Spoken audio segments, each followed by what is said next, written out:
बेटे और बहू की जान चली गई। अरे कुछ अक्ल है या घास चरने गई? सास ने चिल्लाते हुए बहू से कहा। बहू, ओ बहू, कहाँ पर मर गई? कमला ने आवाज लगाई। वो अभी सारा काम निपटाने के बाद नहाने के लिए गई थी और सास की हर 2 मिनट में ऐसी आवाज सुनने की उसकी आदत पड़ चुकी थी। जरा सी नजरों के सामने से हटी कि सास चिल्लाना शुरू कर देती। इस बार आवाज कुछ ज्यादा तेज थी। कोई अनहोनी न हो गई हो। उसने जैसे तैसे अपने ऊपर 2 मग पानी डाला और कपड़े पहनकर बाथरूम से दौड़ते हुए सास के कमरे में पहुंची। अरे मरी, तुझसे एक काम भी ठीक से नहीं होता? कमला देवी फिर चिल्लाई। क्या हुआ माँ जी? उसने डरते हुए पूछा। हुआ क्या है? दिखता नहीं? कमबख्त, ये कमरे में पानी पड़ा है। आज पोछा नहीं लगाया क्या? था क्या? अभी कहीं मैं गिर जाती तो मेरी हड्डी पसली टूट जाती। कमला देवी ने चिल्लाकर कहा। लगाया तो था माँ जी, उसने धीरे से कहा। तो ये कहाँ से आ गया है? हे भगवान, मेरी तो किस्मत ही फूटी है जो ऐसी लड़की पर मेरे बेटा लट्टू हो गया। ना जाने कहाँ कहाँ से बड़े बड़े घरों से उसके लिए रिश्ते आ रहे थे। अच्छा, अब चल जल्दी से इसे साफ कर दे, सास ने चिल्लाते हुए कहा। उसको पता था कि नहाने जाने से पहले ही उसने पूरा घर साफ किया और ये पानी जानबूझकर उसकी सास ने ही उसे तंग करने और ताने सुनाने के लिए गिराया है। फिर भी उसने बिना कुछ बोले गिरे पानी को साफ कर दिया और अपने कमरे में आकर थोड़ा आराम करने बैठ गई और सोचने लगी। सास की चिल्लाहट अब कौन से काम के लिए बुलाने वाली होगी? उसके लिए ये कोई आज की बात नहीं थी। जब से वो शादी कर इस घर में आई थी, उसके पति के ऑफिस जाते ही ये रोज का नियम था। आज किसी बात पर, कल किसी बात पर। बस उसकी सास को एक बहाना चाहिए था। अगर नहीं मिलता था तो बहाने बनाने की कला में वो माहिर थी। हर रोज रोज की किचकिच से अक्सर वो तंग आ जाती थी। पर पति के प्यार, कुछ सास की उम्र और कुछ घर की नई बहू होने की वजह से सब बर्दाश्त कर रही थी। उसे खुद ही समझ नहीं आ रहा था कि उसके खुद के वजूद में इतना परिवर्तन कब और कैसे आया। उसको यह भी याद नहीं कि कब उसके अपने घर में उसकी माँ या पिता ने कभी उससे ऐसे सुर में बात की। अपने कॉलेज और स्कूल के समय तो वो बिंदास लड़की में से एक थी। पूरे स्कूल या कॉलेज में कहीं भी किसी के साथ कोई गलत बात होती थी तो वो लड़ने के लिए सबसे आगे खड़ी मिलती थी। किसी के भी हक के लिए वो पूरे सिस्टम से लड़ जाती थी। पर आज अपने ही खिलाफ हो रहे अन्याय को चुपचाप सह रही थी। सोचती थी, क्या यही शादी के मायने होते हैं, जब लड़की को अपने स्वाभिमान और सम्मान को एक नई परिवार की सूली पर चढ़ा देना पड़ता है। शाम को पति के आने पर बहुत सारी बातें कहने का मन होता था।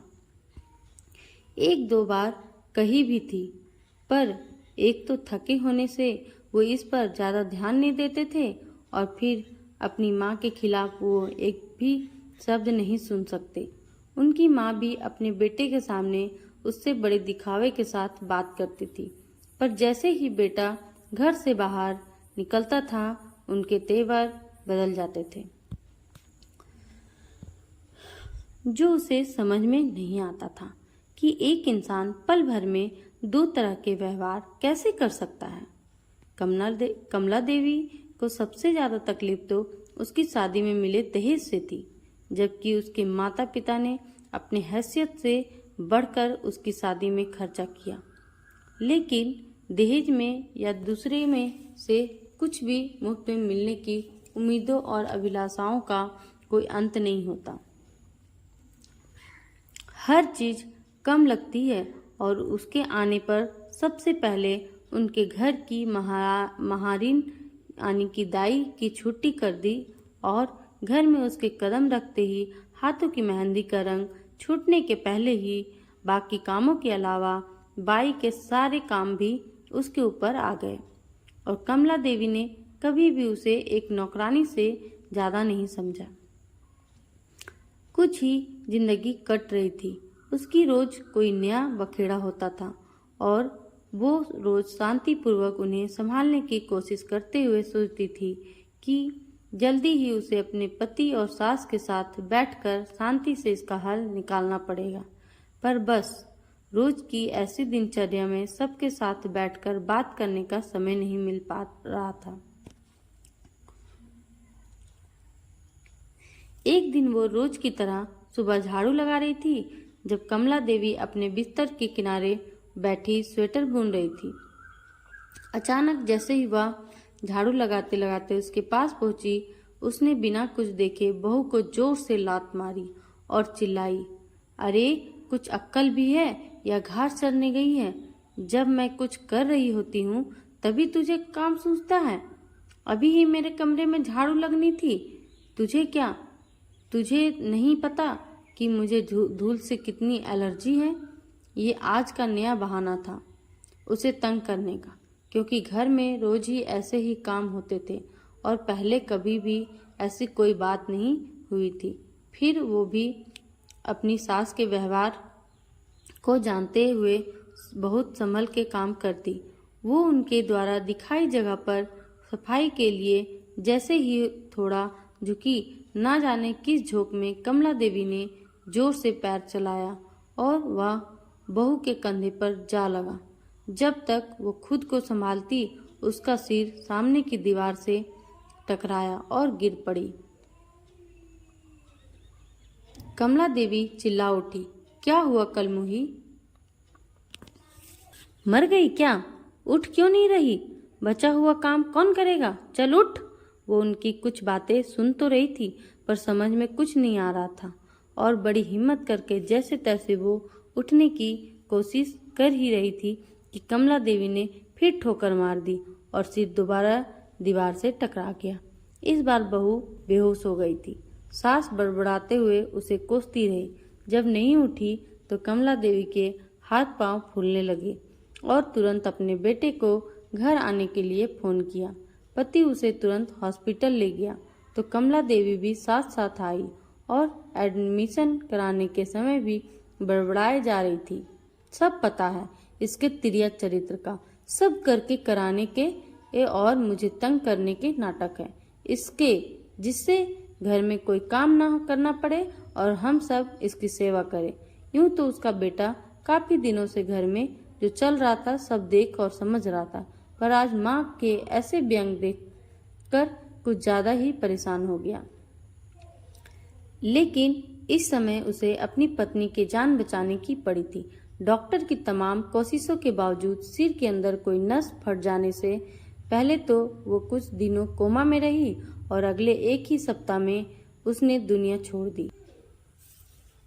वक्त के साथ साथ बातें कहाँ छुपती है। धीरे धीरे पड़ोसियों की जुबान पर उसके प्रति कमला देवी के बुरे बर्ताव की बातें सामने आने लगी, जिसमें कमला देवी के बेटे का नाम भी आ ही जाता था। और जब उसको लेकर बातें कुछ ज्यादा बढ़ने लगी तो उनसे तंग आकर एक दिन कमला देवी के इकलौते बेटे ने पंखे से लटक कर सुसाइड कर ली। अब पूरे घर में दिन भर सन्नाटा रहता था। कमला देवी कुछ दिनों तक लोगों को दिखाई पड़ती और अक्सर घर के अंदर से उनकी आवाजें सुनाई पड़ती थी। अरे कलमुही, कहाँ मर गई? मेरे बेटे को भी साथ ले गई? चल जल्दी आ जा, बहू घर बहुत गंदा पड़ा है, चल थोड़ा झाड़ू पोछा कर दे। फिर उसी लय में रोते रोते उनकी आवाज सुनाई पड़ती थी। बहू बहुत अच्छी बहू थी, कभी शिकायत नहीं करी उसने, अभी हॉस्पिटल में है, इलाज चल रहा है। मेरी वजह से उसका सिर फट गया था ना, मेरा बेटा भी उसी के पास है, लेकिन अब तो वो ठीक हो गई होगी। अरे कोई तो उन दोनों को वापस ले आए, अब की उसे कुछ नहीं कहूंगी। कुछ दिनों के बाद पता लगा कि उनके किसी दूर के रिश्तेदार ने उस मकान को आने पौने दामों में किसी को बेच दिया था, क्योंकि कमला देवी के पागल खाने में भर्ती होने के बाद उस मकान को देखने वाला कोई नहीं बचा था। दोस्तों, थैंक यू पूरी वीडियो को देखने और सुनने के लिए। आपको वीडियो कैसी लगी ज़रूर बताइएगा और लाइक, कमेंट, शेयर करना ना भूलें। दोस्तों, आप सब कमेंट करके बताइएगा कि आपको कैसी कहानी चाहिए, मैं उसी कहानी ज़रूर बनाऊंगी। धन्यवाद।